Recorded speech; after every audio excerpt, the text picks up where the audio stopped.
இப்படியாகவே அங்கே 7 பிள்ளைகளும் மறுபடி தவமிருக்க வேண்டிய காரணம் என்ன? நாங்கள் 7 பேரும் சந்தத்தி பெற்ற பிள்ளைகள். எங்களுக்கு நீங்கள் கேட்ட வரங்களை எல்லாம் தர வேண்டும் இறைவா. அப்படியானால் உங்களுக்கு தகுந்த வரங்கள் வேண்டும் என்று என்னை நாடி தவமிருந்தீர்கள் அல்லவா?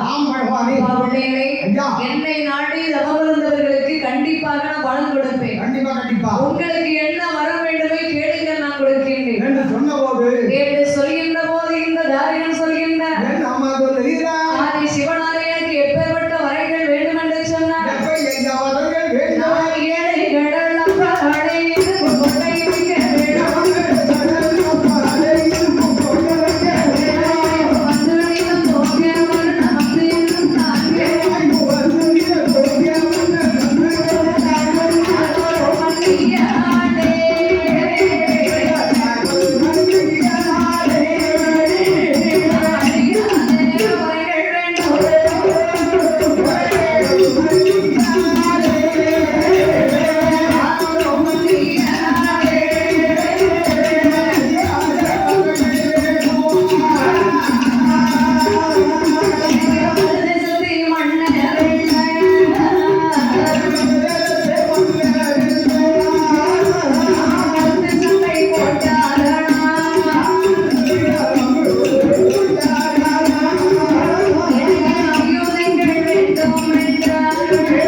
என்னுடைய ஒரு துளி ரத்தத்திலே 9 பேர் விரட்டியாக வர வேண்டும்.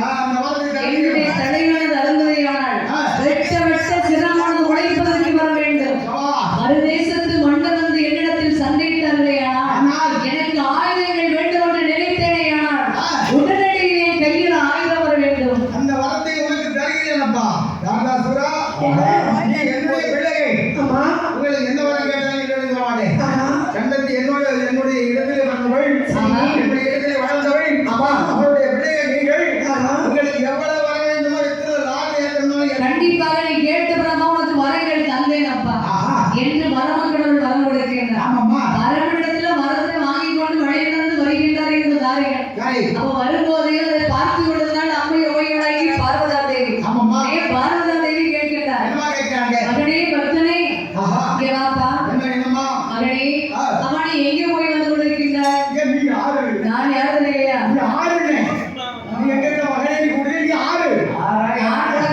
உலகத்துக்கே தாய் நான்.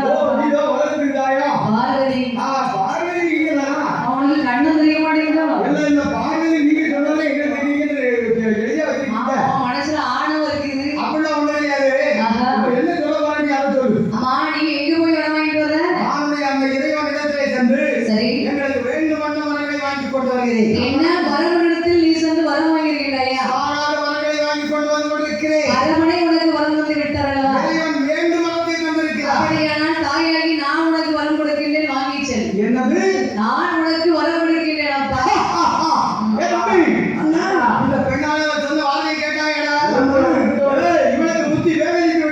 இவனிடத்துல நாம் வரம் வாங்க வேண்டுமா?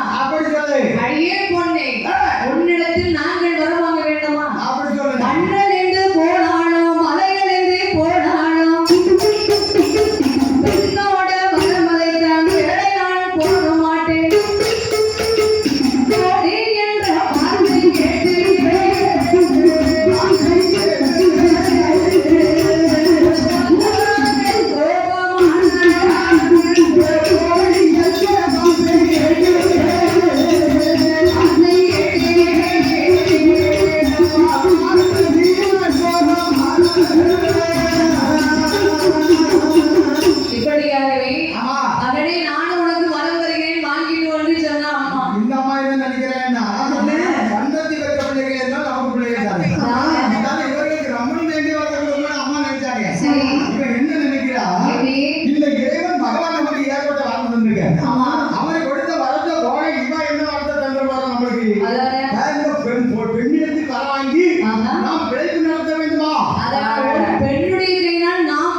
சரி. இந்த சந்ததி பெற்ற பிள்ளைகளுக்கு இவ்வளவு அதிகாரமா? அதானே இவர்களுக்கு இவ்வளவு ஆர்வமா என்று சொல்லி அம்மா ஒரு பெண்ணுடைய கரத்தினால் வர வாங்க வேண்டும் என்று ஏளனம் பேசி செல்கின்றாயே தாரிகா, என்னை போன்ற ஒரு பெண்ணுடைய கரத்தினால் நீ மடிந்து போவாயடா.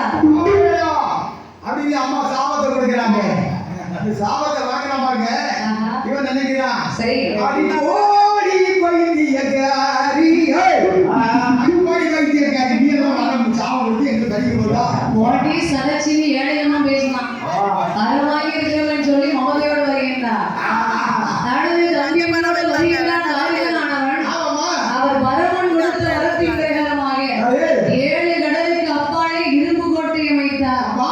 7 கடலுக்கு அப்பா இரும்பு கோட்டை வைக்கணும்னு சாதாரணமான விஷயமா? அவ்வளவு வரத வாங்கி வந்திருக்காங்க அம்மா. அவன் வாங்கிட்டு வர கொஞ்சமா இல்லையம்மா, அவ்வளவு வரதை வாங்கி வந்து 7 கடலுக்கு அப்பாலே இரும்பாலே கோட்டை இருக்கிறார். அதானே இரும்பால் கோட்டை கோட்டை வச்சவனும் உலகத்திலே நம்ம தான் பெரிய ஆளுன்னு சொல்லி பெரிய மமதை கொண்டான். 10 லட்சம் ரூபாய்க்கு ஒரு முடி குடிக்கிறான். ஒரு 10 கோடி ரூபாய் ஒரு முடி குடிக்கிறான். பாக்கெட்ல 500 ரூபாய் இருந்தாலும் அதுக்கு ஒரு தனி முடி முடிக்கிறான். அம்மா 5000 10,000 2 லட்சம் கோடி இருந்தா அவன் முடி எப்படி வந்துடலாம்? ஆண்டவன் என்ன கேட்டிருக்கா? ஆனாலும் அணிவிக்க கூடாது, ஆயுதத்தாலும் சாவு இருக்கக்கூடாது. இரவு இருந்தாலும் சரி பகல் இருந்தாலும் சரி எங்களுக்கு சாக்காவே வரக்கூடாது. இப்படி ஒரு வரம் வாங்கிய மமதையிலே இருக்கின்றான் என்பதாலே அப்போது தேவாட்களை குறித்து வந்து அவனுடைய கோட்டையிலே அடிமை வேலை செய்ய சொல்கின்றார். எப்படி அடிமை வேலை செய்ய வைக்கிறான் பாருங்கள். எப்படி அம்மா? அவன் கல்பானை சுமக்க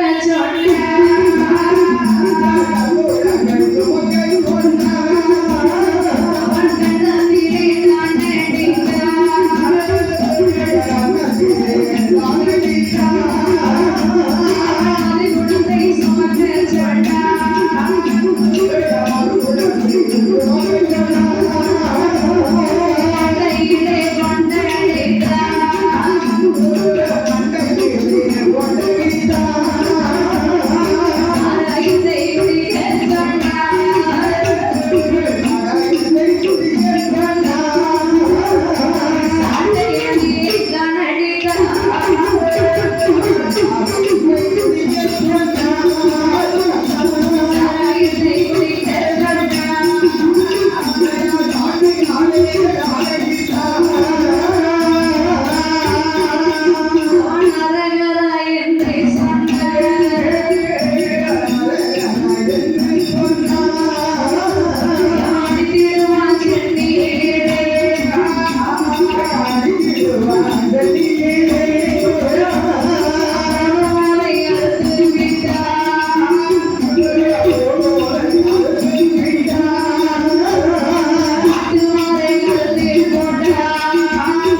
அப்பால் இரும்பு கட்டையை வைத்து ஆமாம்மா தேவாட்களை உடைத்து அடித்தனமாக அடிக்கின்றார். அரே வாயு பகவானே வாயு பகவான் ஐயா அருமையா நாங்க ஐயா என் கோட்டையில நீ அழகா தென்றல் காற்றா வீசணும். நீங்க கவலையே வராங்க ஆஹா.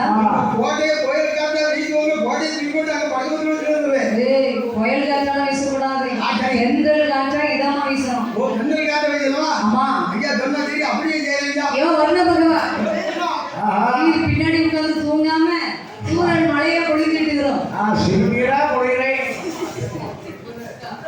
நீ சிறுநீரா பொழியாண்டா ராசா.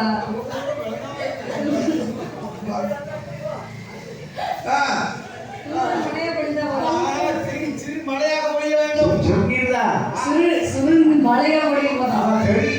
நீ சிறுநீரா பொழியாண்டா. துளியா மழை துளியா பொழிய வேண்டும். உண்டான மழை இருக்குதியா ஆமா அந்த மாதிரி அற்புதமாக இருக்க வேண்டும் ஐயோ, அக்னி பகவான் என்ன நீ கோட்டையில நீதான் ஒளி கொடுக்கணும். சரி சந்திரனை அழைத்து வந்து ஓட்டையில் ஒளி கொடுக்க சொன்னார். சூரிய பகவானை அழைத்து வந்தார். சூரிய பகவான் ஐயா நீ மெதுக்கு வெளிச்சம் கொடுக்கணும். நீங்க கவலையே நீ வராங்க அனல் காற்றா இருக்கக்கூடாது. அக்னி வீசோட வீசக்கூடாது. என்னுடைய திறமை அந்த காட்டம் பாருங்க உங்க குடும்பத்துல யாருக்கு எந்த ஒரு விழாக்க வேகாது சாபாஸ். கல்வானை சுமக்க சொன்னா மதுகுடத்தை சுமக்க செய்கின்றார். ஆமாம்மா அடுத்துல பூணூல் கொடுத்தாங்கன்னா ஆமா பூணூல் அறுத்துட்டு மாட்டு விடந்து காலில் காலில் கூட சொன்னாங்க. திருமணி யாவனால் வாய் வந்து அரகர சிவசிவன் வந்துச்சு. அடிக்கிற அடியில் 32 பல்லுக்கு 34 பல்லு கலக்கிறோம் தண்ணி ஊதி கூட சாராட்ட ஊதி கூட கொடுறாங்க. எவனாவது ஒருத்தர் எங்களை எதிர்த்து கேள்வி கேட்டாலும் எதிர்த்து பேசினாலும் அடிக்கிற அடியில 42 பல்லு அந்த பக்கமே விழுந்துடாமா உனக்கு 32 இவனுக்கு 12 சேர்ந்து அதை பத்தி இருக்கட்டும் செத்துக்களா செத்துக்களா எதா இருந்தாலும் இருக்கக்கூடாத வாக்கிக்குவோம் இப்படியாகவே ரொம்ப இந்த தாரியம் ரொம்ப என்ன இன்னையில இருந்து நீதான் எனக்கு காலையே அமுக்கணும் சரி என் வீட்டுல ரம்பை திலத்தமை நாட்டிய மாதிரிகளை வரவழைத்து ஆமா முன்பிலை திருநடன ஆடச் செல்கின்றாரே ஆதத்தை பிடிச்சு விட சொல்றாரு. இப்படி இந்த தாரியன் தேவாட்களை பிடித்துட்டு அடிதனமா அடிக்கிறான். ஆமா அவன் சொல்ற வேலையை செய்யலன்னா உடம்பு முதுகில் அடிவிடும். அதானே இப்படி இவன் கொடுமை செய்கின்றான் தாரியனானவன். அப்போ தேவாட்கள்லாம் ஒன்று சேர்ந்து சிவனை நாடி அடிபடுகின்றார்கள். ஆமாமா ஐயா இந்த பொல்லாத தாரியனுக்கு வரத்து கொடுத்துட்டீங்களே ஆமாப்பா எங்களை போட்டு அடிதனமா அடிக்கிறான் ஐயா. நாங்க என்னுடைய பிள்ளைகள் தானே நினைச்சு நாங்க கைலாயங்களே உங்களுக்கு பூ கூட மட்டும் தான் சுமந்தோம். ஆமாப்பா. ஆனா இவன் கல் குடத்தை சுமக்க சொல்றான், மது குடத்தை சுமக்க சொல்றான். ஆஹா. எங்களால முடியவில்லையே ஐயா. அப்பா தெய்வாக்களே என்ன இருந்தாலும் நான் கொஞ்சம் என்னுடைய பிள்ளைகள் தானே நினைச்சேன் அவன் ரொம்ப அதிகாரத்துல ஆணவத்துல ஆடிக்கிட்டு இருக்கான் இப்ப ஆணவத்தை அடைக்கிறதுக்கு ஒரு காலம் இங்க அவங்களும் போயிட்டான் அதனாலே வார்த்தையை காதலை கேட்டார். தேவாட்களோட கஷ்டத்தை பார்த்தார் வரவனானவர். இப்போ பெண்ணுடைய கையினால் இவன் வரவன் கண்டிப்பா கண்டிப்பா ஆவாடி என்று சொல்லி வரவன் இருக்கிறான். அதான் ஐயா அவர் 8 கண்ணியர்களை விரைவி செய்தார் வரவன். ஆமா அப்பா கண்ணியர்களே நீங்க போய் அந்த தாரியனிடத்துல போராடி அவன் வெற்றி பெற்று வாருங்க அப்ப யாருக்கு மடியனை என்று சொல்லும் போது 7 பேர் 8 பேர் 8 பேர் வர்றாங்க ஆமா வரும்போது எப்படி ஆரம்பித்தாங்க சொன்னா எப்படி ஆதாரி ஓடுகின்றார்கள் அடங்காமல் கொள்கிறார்கள் ஆஹா டேய் தாத்தா ஏய் ஆதாரே வெளியே வாங்க பாட்டை விட்டு வெளியே வருகின்ற தாரியன். ஆமா. யாரு நீங்க 7 8 ஒப்பந்தம் வந்திருக்கீங்க. நாங்க 8 பேர் 8 நீங்க என்ன நாட்டியாடுறதுல வந்தீங்க. அதே கொட்டல உருவி புதுக்கடல கழுவி ஆ. பெருங்கடல கழுவி நீலக்கடலை புடுங்கி அவளுக்கு திங்கிறதுக்கு தாங்க நாங்க வந்துட்டோம் அதெல்லாம் யாருக்கிட்ட சொல்றா? அவனுக்கு சொல்லுலாம் சொல்லுலாம் நான் சொல்லுறது ஒண்ணுமே வாங்கிட்டியா அது அதை பிடி போய் சொல்லுது அந்த தானவெளி தான் சொல்லிட்டு என்று சொல்லி இந்த கண்ணீர்கள் தாரியரிடத்தில் ஓடுகின்றார். ஆமாம்மா இவர்கள்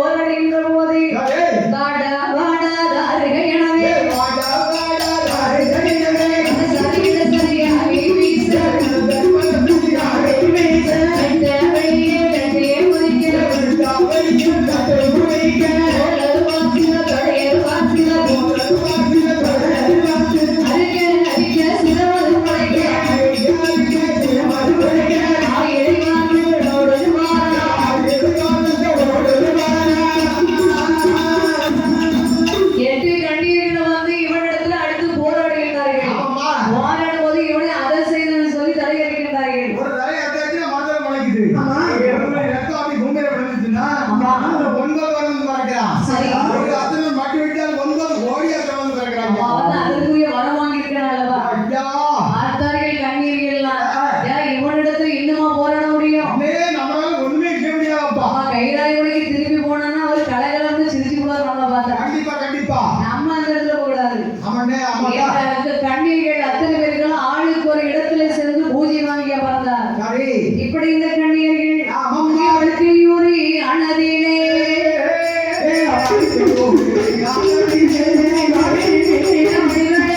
ஒருத்தி போனா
இந்த 8 கணியர்களும் ஒவ்வொரு இடத்துல சென்று பூஜை வாங்குவதற்கு வந்தார்.